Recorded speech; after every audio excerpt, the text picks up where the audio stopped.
हालांकि हरियाली कहा जाता है कि यहाँ पर अच्छी हवाएं आती है, लेकिन यहाँ आने के बाद मेरे को बहुत ज़्यादा दिक्कत हो रही है, मुझसे सांस भी नहीं ली जा रही। सिर्फ सामान भी पड़े हैं यहाँ पर। एक बार मैं चाहूँगा कैमरे से इन सामानों को भी दिखाएं। में गिर के जाते हैं और रात में पुलिस नहीं आती? रात में नहीं आती है पुलिस वाले, चोरी चोरी गिरा के जाते जैसे चोरी चोरी। हाँ, रोड वाले हैं ना, मना करते हैं। हाँ। लेकिन चोरी चोरी पटक के चले जाते हैं। ये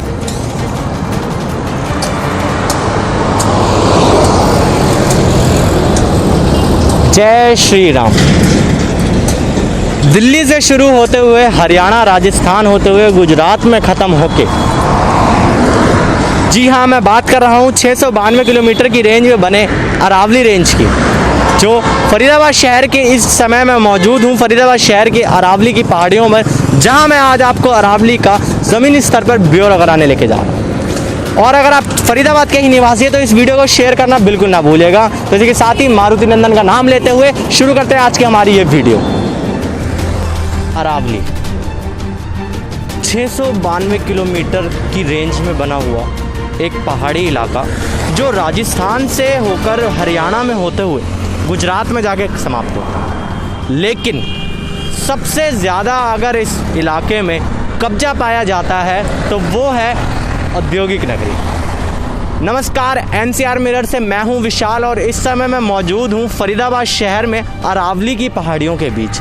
आज मैं आपके सामने एक जानकारी लेकर के आया हूं, जो पिछले कई दिनों से ही नहीं, पिछले कई सालों से इस चीज़ का भ्रष्टाचार हो रहा है। मैं यहाँ पर किसी फार्म हाउस का नाम नहीं लेना चाहूँगा, लेकिन मैं आपको बता दूँ कि यहाँ बड़े बड़े लोगों के फार्म हाउस बने हुए हैं, जिनके ऊपर अभी तक कोई कार्रवाई नहीं हुई है। मैं इस बात को दावे के साथ कह सकता हूं, क्योंकि पिछले कुछ दिनों पहले भी जब मौजूदा सरकार ने इसके खिलाफ आवाज़ उठाने की कोशिश करी थी, तो वो आवाज़ सिर्फ कागजी कार्रवाई में ही दब गई। इसी के साथ ही आज मैं अरावली क्षेत्र में आया ये जानने के लिए, आखिर इस क्षेत्र में अरावली की पहाड़ियों में आखिर चल क्या रहा है।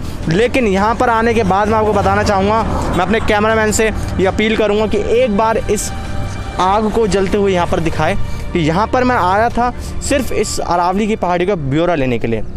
अब आप सोच रहे होंगे कि आखिर ये है क्या चीज़, तो मैं आपको जानकारी के लिए बता दूं कि फरीदाबाद एक औद्योगिक नगरी है। जी हाँ, इंडस्ट्रियल सिटी, जहाँ पर बहुत सारी इंडस्ट्रीज़ बनी पड़ी है और ये भी एक इंडस्ट्रियल वेस्ट है। अब इंडस्ट्रीज़ का वेस्ट हटाने के लिए इंडस्ट्रियलिस्ट को बहुत पैसा खर्च करना पड़ता है, क्योंकि काफ़ी दूर जगह भेजना पड़ता है। लेकिन यहाँ आप देख सकते हैं कि वो अपनी लापरवाही, उनकी ये लापरवाही जहाँ की आप देख सकते हैं कि कितना यहाँ पर कूड़ा ये जल रहा है और उससे कितना प्रदूषण निकल रहा है।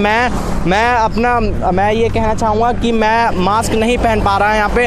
हालांकि हरियाली कहा जाता है कि यहाँ पर अच्छी हवाएं आती है, लेकिन यहाँ आने के बाद मेरे को बहुत ज़्यादा दिक्कत हो रही है, मुझसे सांस भी नहीं ली जा रही। सिर्फ इसीलिए क्योंकि एक तो कोरोना, उस टाइम पे हम मास्क लगा के रखते हैं, और दूसरी तरफ यहाँ पर इतनी ज़्यादा ये प्रदूषण वो फैला रहा है। औद्योगिक नगरी कहा जाता है फरीदाबाद को, और यहाँ पर उद्योग का जितना भी इंडस्ट्रियल जो वेस्ट होता है उसको यहाँ डाला जाता है।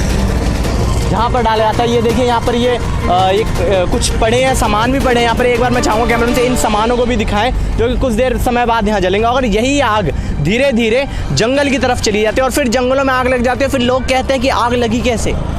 जी हाँ, फिर लोग कहते हैं कि आग लगी कैसे, और फिर एक दूसरे के ऊपर सवाल उठाते हैं। और जब यहाँ पर इंडस्ट्रियल का वेस्ट डल रहा है तो यहाँ पर कोई भी नहीं आ रहा। मुझसे यहाँ इतनी ज़्यादा इसका प्रदूषण यहाँ पर फैल रहा है, इतनी ज़्यादा मुझे घुटन हो रही है कि मैं मास्क नहीं लगा पा रहा हूँ। मैं माफ़ी चाहूँगा, कोरोना का वक्त चल रहा है, हमारा संदेश होता है कि हम अच्छी चीज़ें दें। लेकिन कोरोना काल के दौरान मैं यहाँ पर हरियाली के बीच में आया था, लेकिन फिर भी मुझे यहाँ पर मास्क नहीं लगाया जा रहा, क्योंकि मुझसे यहाँ घुटन हो रही है। और यहाँ का जो प्रदूषण है, प्रदूषण में खड़े होने के बाद भी मैं अपनी जनता को, अपने दर्शक को ये दिखा रहा हूँ कि यहाँ पर किस प्रकार अरावली की रेंज में किस प्रकार यहाँ पर प्रशासन के नाक के नीचे उनके यहाँ पर ये सब करा जा रहा है। और मैं आपको एक चीज़ और बताना चाहूँगा, जी हाँ, ये जो इंडस्ट्रियल वेस्ट है ये फरीदाबाद शहर का ही है, कोई बाहर से कोई नहीं आता। ये आप में से हमारे कुछ दर्शक भी ऐसे होंगे जो यहाँ पर आकर के ये डालते होंगे। लेकिन मैं आपसे यही अपील करना चाहूँगा हमारे चैनल के माध्यम से कि अगर हम हरियाली जगह पर ऐसे कूड़ा कचरा डालेंगे तो धीरे धीरे वो दिन दूर नहीं कि यहाँ पर ये हरियाली नहीं एक काल दिखाई देगा। तो मैं आपको यही बताना इसीलिए मैं आज आपको अरावली की रेंज में लेकर के आया।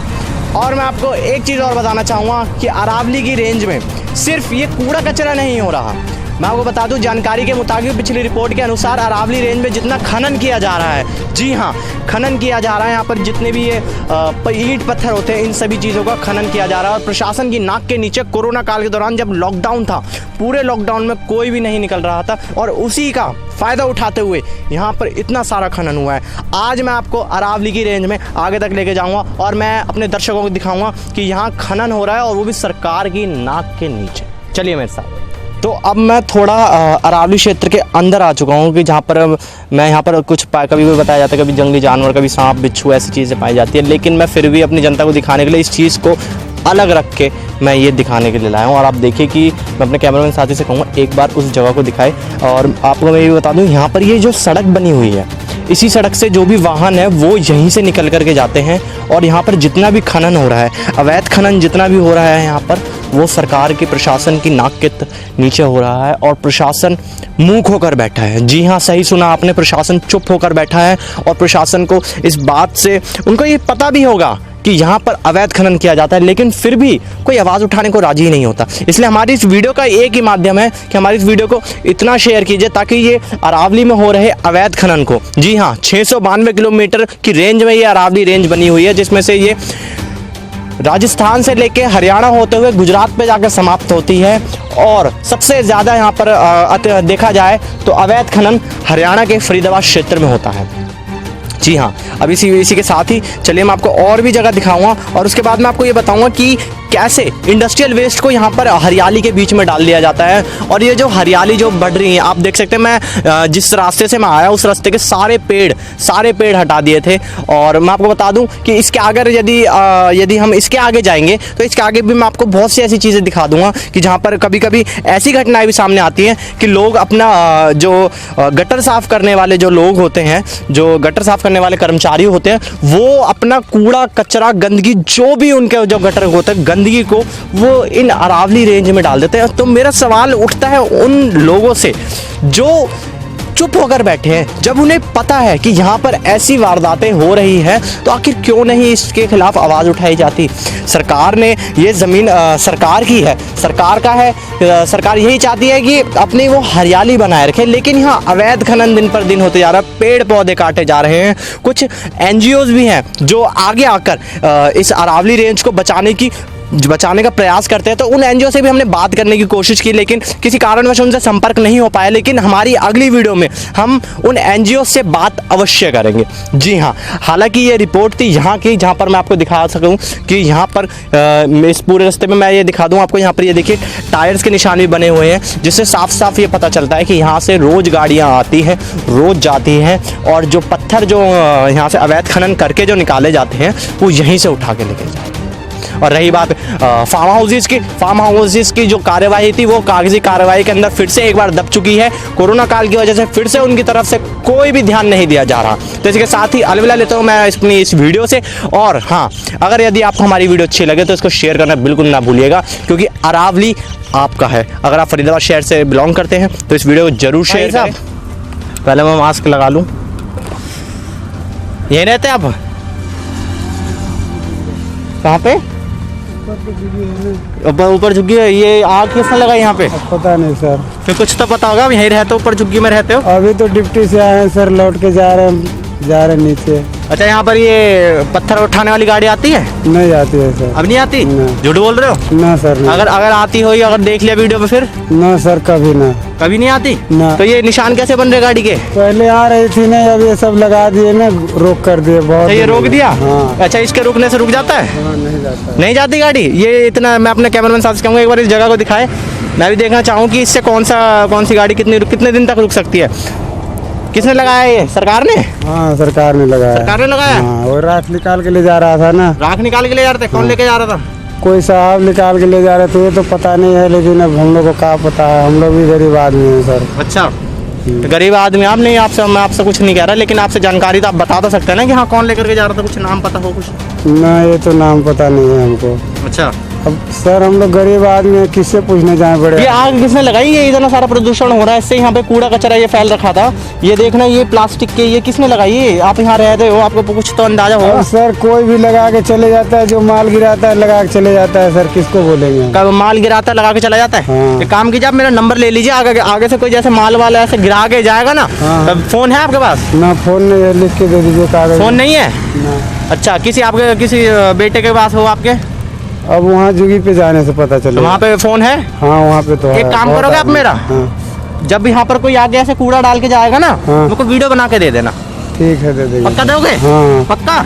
वहीं जा रहे हैं ना, वहीं नंबर दे दीजिएगा ना, किसी को बहुत हैं। हाँ। नंबर दे दीजिएगा, वो बता हाँ। देंगे। तो दे देंगे, वो कर देंगे। हाँ। अच्छा, ये सब भी चोरी चोरी गिरा के जाते हैं, जैसे चोरी चोरी? हाँ रोड वाले हैं ना, मना करते हैं। हाँ। लेकिन चोरी चोरी पटक के चले जाते हैं। ये कब गिरते हैं? दोपहर में गिरते हैं, रात रात में? में गिरते हैं सब। रात में गिरते हैं? हाँ। मैंने सुना दिन दहाड़े भी गिर के चले जाते हैं। रात में गिरते हैं सर। रात में गिरते हैं? हाँ। अच्छा, चलो, कहीं ना कहीं कुछ तो डर है उनके अंदर। नहीं तो कुछ समय पहले मैंने ये सुना था कि दिन दहाड़े ही कूड़ा कचरा दिन फेंका में जाता तो है। गिरते थे। अच्छा। लेकिन सर पुलिस वाले मना कर दिए ना, हाँ। दिन में 2-4 बार पकड़ लिए। हाँ। इसके वजह से सारे लोग रात में गिर के जाते अब हैं। रात में गिर के जाते हैं? हाँ। और रात में पुलिस नहीं आती? रात में नहीं आती है पुलिस वाला। अच्छा, तो जैसे कि आपने देखा कि यहाँ पर भैया थे, तो ज़मीनी स्तर पर जो हमेशा हर समय यहाँ पर रहते हैं, वो ही बता सकते हैं कि आखिर क्या बात है और कैसे कैसे यहाँ पर ये घटना को अंजाम दिया जाता। तो यहाँ पर मौजूद भैया ने इन्होंने हमें बताया कि यहाँ पर ये चोरी चोरी आकर के यहाँ पर ये कूड़ा कचरा फेंक करके जाते हैं, जो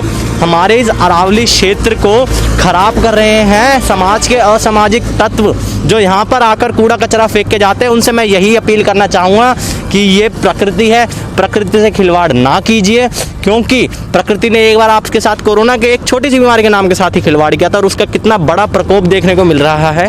तो इसीलिए जो आपका इंडस्ट्रियल वेस्ट है, चंद रुपयों को बचाने के लिए अपने इंडस्ट्रियल वेस्ट को ऐसे खुले में ना छोड़े, और देखते रहिए NCR मिरर। सर आगे भी लगा रहे हैं।